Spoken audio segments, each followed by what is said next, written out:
From the studios of Foxborough Cable Access, located in the center of Foxborough, Massachusetts, you are watching Around Foxborough. Hello, I'm Joe Sanders and I'm your host for Around Foxborough. And today we have a very special guest, the Director of Human Services at the town of Foxborough, Mark Craig. Hello, hello, hello. How you doing? That's his opening. Go ahead. That is my opening. Hello, hello, hello is usually what I say when we have an event at the Senior Center. Yeah. Well, it's great to have you here, Mark. You're one of the few guests that I feel like I know real well. So I mean, I'm comfortable with anybody, but especially with you. But I had to look some things up, and because I just like to do that. And I knew this already, but you got a lot of responsibility in this town. I mean, you got the Council on Aging, you've got the Veteran Services, and the Parks and Rec Department. Yeah. Lots going on. Can you? I mean, I like to punt it over to you and have you take this thing and run with it. Sure. So when I came to the town of Foxborough 6.5 years ago, I came just as the Council on Aging Human Services Director, overseeing basically Council on Aging Human Services down at the Senior Center. In my previous role in other communities, I oversaw a little bit more. I was looking for a change, came here, just looking to make my mark on the town. Your mark on the town. Make my mark with a C, not a K. And then a few years later, the town manager at the time, Bill Keegan, was looking to make some changes with the department and create a couple of different departments. So he created just the Human Services Department, which includes Council on Aging, Human Services, Recreation, and Veteran Services, all in one happy umbrella. Well, I noticed you said 2020. The change was in 2022. Okay. Yeah. So I did do some research, just to let you know, and then maybe I'll embarrass you here. You might not know I was coming. I like to embarrass you, as you know. No, just kidding. I did see that you won a Rodman Award back in 2021 for Leader in the Town of Foxborough. No surprise to me, but you don't have to expound on that. But can you tell us a little bit about that? So that, to me, it's interesting. It was impactful for me. So nominated for this award, it was the first Rodman Awards. If you remember, June 2021, we're kind of just sort of tiptoeing out of COVID. Right. We got invited to the ceremony, brought my wife, and it really was the first thing we did for almost 2 years, right? So that was the first time we went out without masks, first time I put a suit jacket on in years. Wow. Right before COVID, we went to a play in Broadway. That was like a year and a half before we did any sort of arts, and came back. I was able to told my wife, like, this was just nice to get out and to do something. Yeah, so I remember those really days. Impactful, beyond the award, just something of nice little thing in the Orpheum. Yeah, that's great. You know, I got to throw this in. During COVID, I was working for the Census Bureau. You imagine knocking on doors with a mask on? Sure. Nobody wants to open the door. No. Anyway, back to you.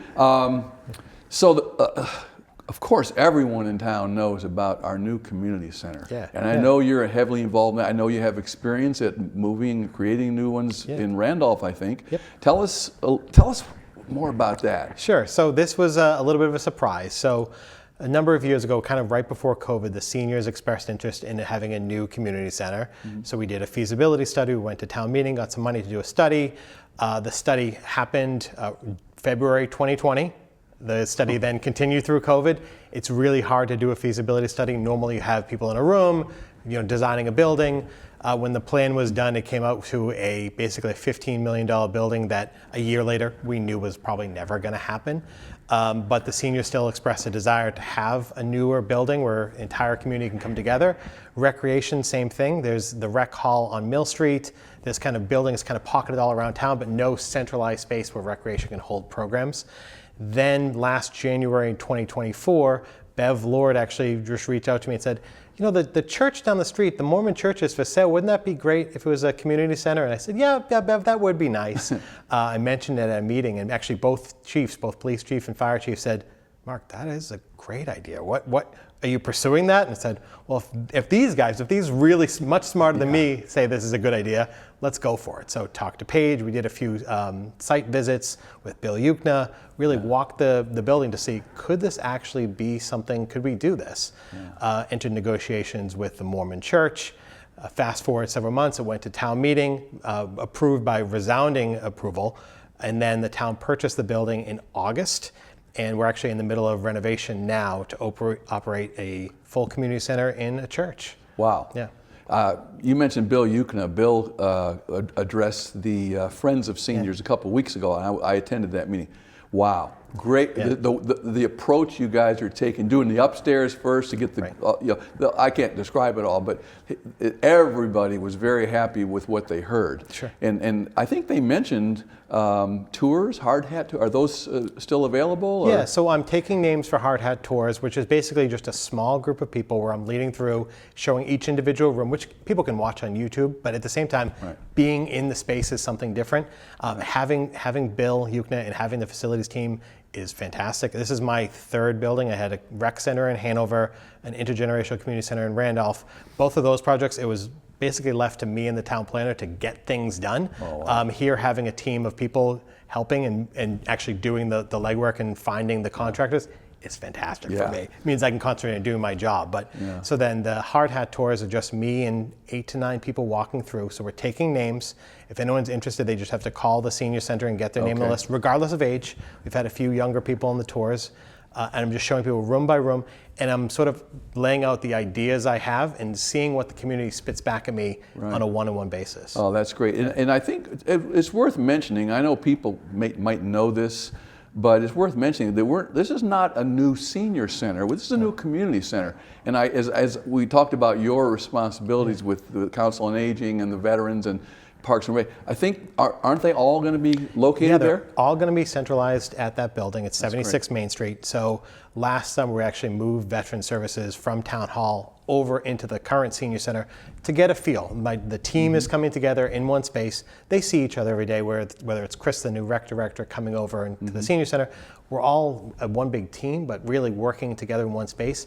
And Veteran Services works out really well down there because if we have a veteran who's in need, they might meet with Michelle, our VSO, but then if they need to meet with Pam or Kate, one of our social workers, they just walk right down the hall. I'm a big proponent of kind of this thing of no wrong door. So if someone walks in, a veteran walks in, they can get their information from any one of the staff members at the senior center, not just from Veteran Services. And I talk on about veterans. I'm on the Veteran Service Council, and we talk about things, and veterans don't always want to be necessarily spotted or go, if they have something they want privacy, and they need privacy when they talk to a counselor. So having the ability to isolate, for lack of a better word, to where they can have a private conversation is really important.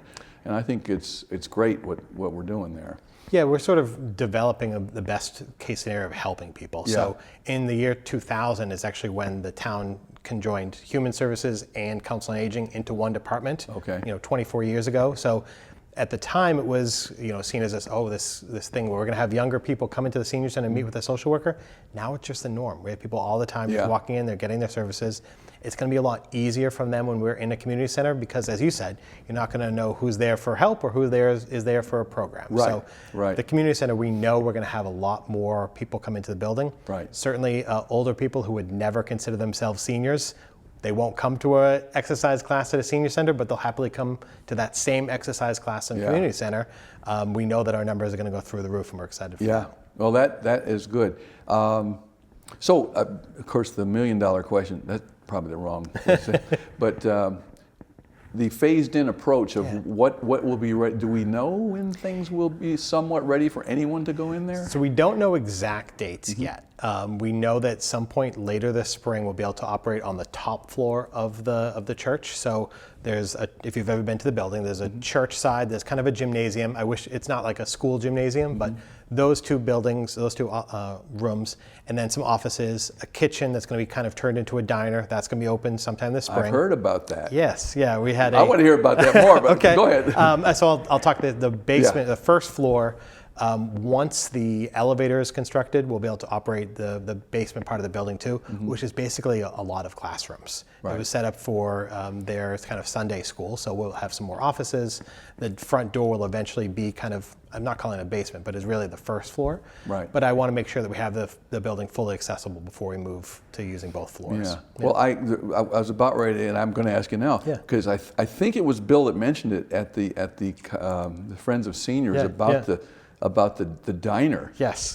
There was some nice donation that came in that they're going to do like what was like, I keep thinking of the Silver Diner concept. Tell us about that. So again, this is the third building I've done. In each building I've wanted to have, I'm big into themes. I like to have the building tell a story. So I happen to mention to some seniors at one point, it'd be really nice if we could do like a 50s style diner, to have it be someplace where, people just sort of come, grab a cup of coffee, and they feel like it's a restaurant. They can come and sit and be there for a while.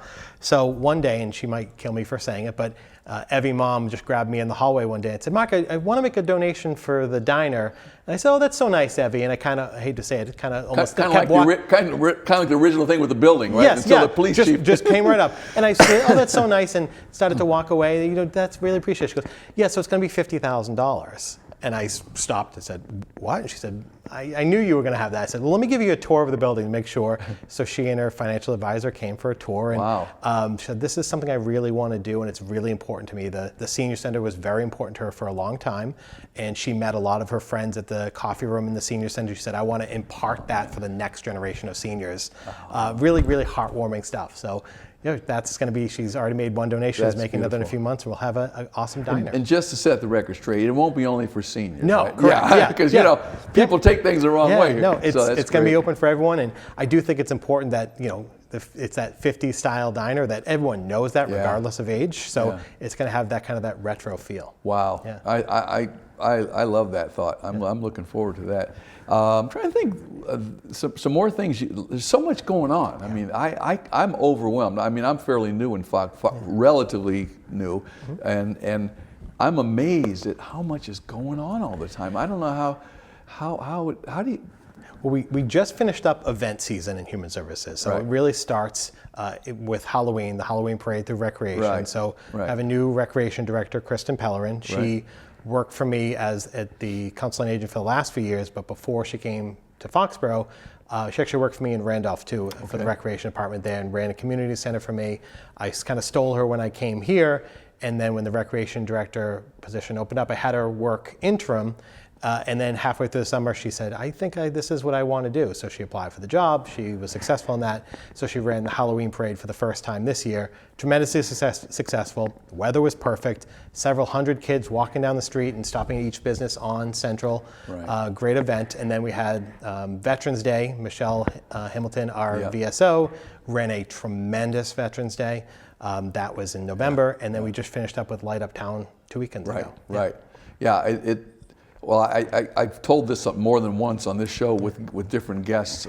Last year, this time when we had the Army-Navy game in town, I had a couple of I went to Army, and a couple of my classmates came to see the town for the first time. It was all lit up, and they said, "Joe, this is just like Bedford Falls." I said, "Yeah," and I feel like Walter Bailey. They're so welcoming. The town itself, I lived a lot of places, and I don't remember ever being in a place where people are as friendly as they are and they get things done. And one of the things that I didn't mention, I'm not going to embarrass you because I think you probably wrote it, but in your LinkedIn, I looked up, it said approachable leader, and I can say that is 100% true. You're very easy to approach, and you're kind of like the shadow of the leader. People see that, and that's the way they act, and that's the way I feel when I go in the senior center, when I will go into the new community center. I'm sure that's the feeling that people get.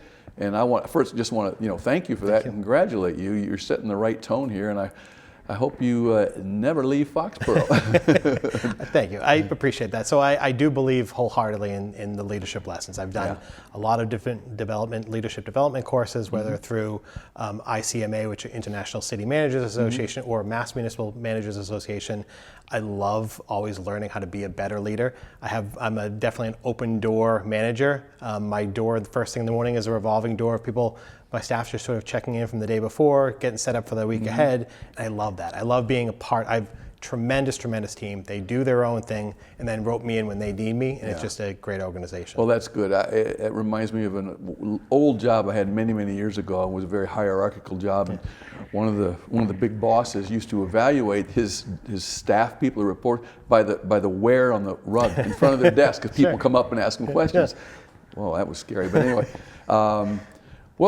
So next year, okay, we know we got the community center going on. Yeah. What should people look forward to, as we step into the new calendar year? So one of the things that we're going to be working on is expansion of recreation programs. So obviously the community center is going to be a place for all. Recreation has some programs, but not the level that we really need it to be. Probably a year from now when we have that full building operational. The best part about Foxborough right now is they don't know what they don't have. Yeah. So where other towns that have a community center, there's programs nights, weekends, first thing in the morning on a Sunday. I expect that at some point in the future that will be the case for Foxborough. We just are sort of building up towards that because right now we've kind of been limited by the number of, there's the rec hall, there's the chapel on Mill Street, but that's kind of about it. When having a full community center, Kristen's got her work cut out for creating a lot of programs for all age categories, whether it's younger people or young adults. And we have a lot of great trips that she's going to start planning, so it's going to be full engagement by the entire community. Well, I'll tell you, when I read the Gem, for those that don't know, that's the publication, the monthly publication, which talks about all the events, and that's if I'm not, that's focused on the seniors, or am I wrong, or is it? So with it being that Council on Aging Human Services, it's always been open for everyone. Okay. Majority of the people at the senior center are seniors, but we do have some younger people. In the next few months, what I'm going to be doing is meeting with all of the programs that happen at the senior center. Like for example, this afternoon there was a knitting class. I'm going to meet with them and say, do you want in the future this to be open for everyone, or you want this just to be seniors? And I'll denote that in our future program guide to say knitting seniors only, or knitting anyone who's welcome who's got availability on Monday at 1 o'clock is welcome to join. So most of the programs are set by the schedule. So traditionally you wouldn't see someone who's 17 signing up for a knitting class on a school day. Not traditionally.